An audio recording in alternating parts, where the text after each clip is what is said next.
guys, Rosita here, your go-to vocal and language coach here on TakeLessons.com, and welcome to a brand new series of beginning Spanish sentence structures.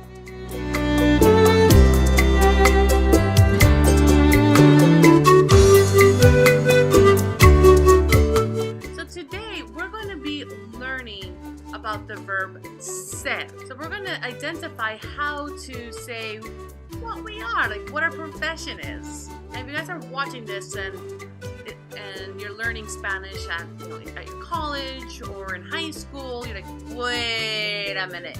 Doesn't estar also mean to be? You're correct. It does. We have two verbs representing the meaning of to be. But there are certain times when we actually have to use either one. So in Spanish, the pronoun can be omitted if it is obvious to whom you are referring to. But if you want to really emphasize, include the pronoun at the beginning of the sentence. Then it's going to come the verb to be, conjugated according to the pronoun. What I mean is, the verb said, like all the other verbs in Spanish, is going to conjugate according to the pronoun, so according who you are talking to or about. Then at the end comes the profession.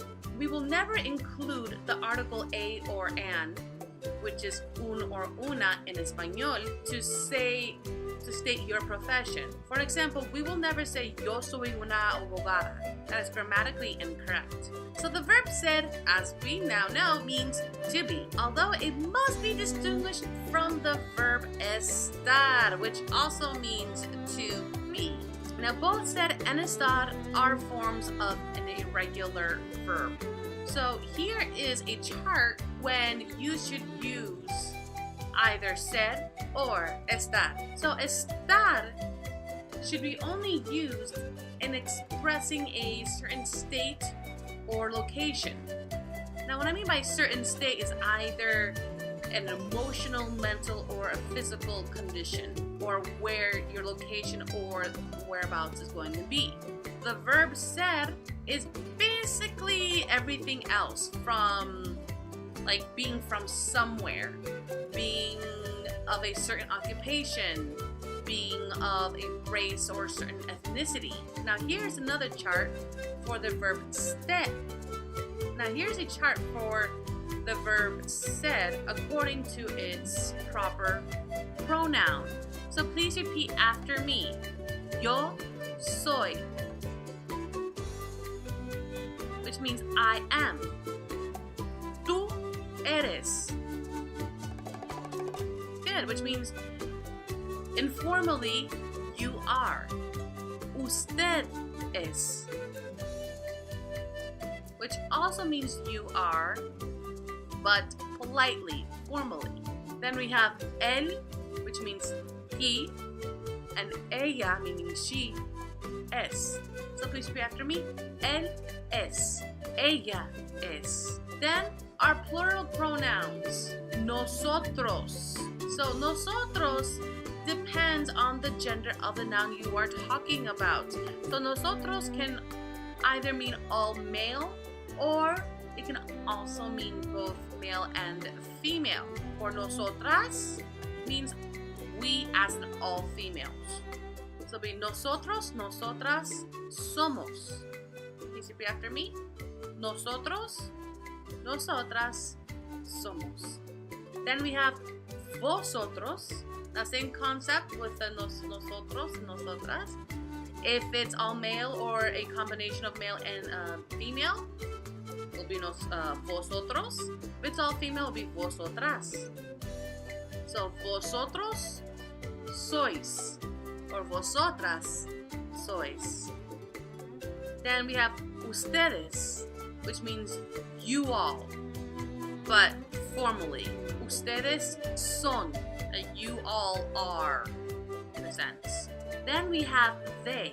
Ellos can either mean they as an all male or they as in both male and female. So ellos son. Then we have ellas, which means they as an all female, son. Now to talk about your profession in Spanish, you use the verb to be said, followed by the profession. Professions in Spanish are nouns, but need to be inflected just like an adjective. You need to make sure it agrees with the subject's gender and number. So in Spanish, while talking about professions, we are going to consider two aspects. One, the number. Are we talking about singular or plural? The number is shown in the ending of the word. We call this the inflection. The plural form can be identified by a letter S at the end of the word. Por ejemplo, yo soy maestra. I am a teacher. But if I want to say two, gender, are they masculine or feminine? The nouns for professions are generally either masculine or feminine, and very, very few are actually considered neutral.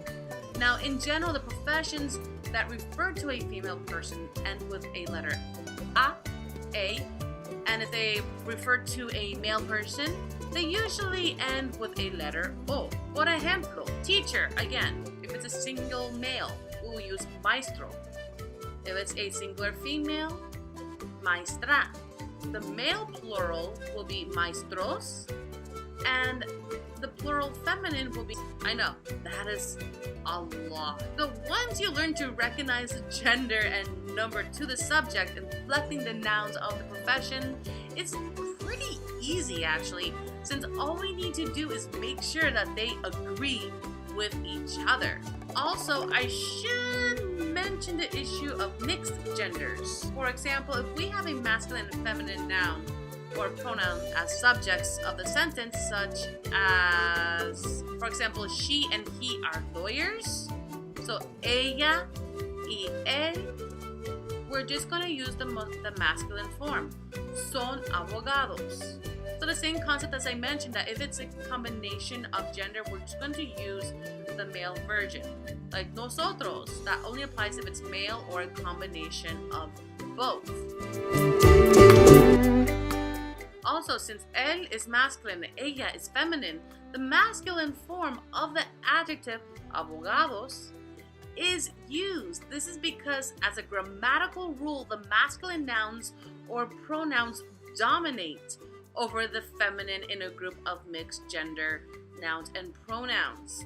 The masculine O ending. As a last point, note that nouns of professions used in a sentence in Spanish don't need an article after the verb ser. Él es maestro. He is a teacher. And I'm going to emphasize this again. When stating a profession, we're never going to use un or una or aka or an or a or an, unless the only exception is when the noun is modified by an adjective. Por ejemplo, ella es una excelente maestra. She is an excellent teacher.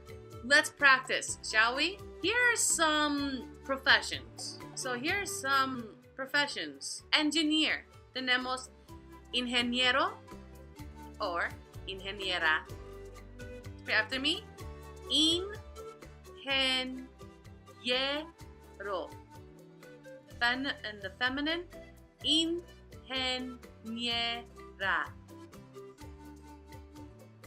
Awesome. Architect. Arquitecto. Please repeat after me. Arquitecto. And for the feminine, arquitecta. Please repeat after me. Arquitecta. Awesome. All right, so how would we say we, the combination of both male and female, are architects? Perfecto. Nosotros somos arquitectos. All right, guys, so here is a quick review. So to talk about your profession, we're just going to use a pronoun plus the verb to be, so it's a courting pronoun, plus the profession.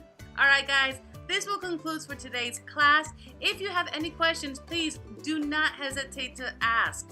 Go ahead, write your questions on the comment section below. If you guys are watching this on TakeLessons.com, go ahead, click that button that says ask a question. And also when you get the chance, please please go ahead, check out my profile at Take Lessons. There is a link in the description window below. Alright guys, hopefully I'll get a chance to talk to you soon. Nos vemos!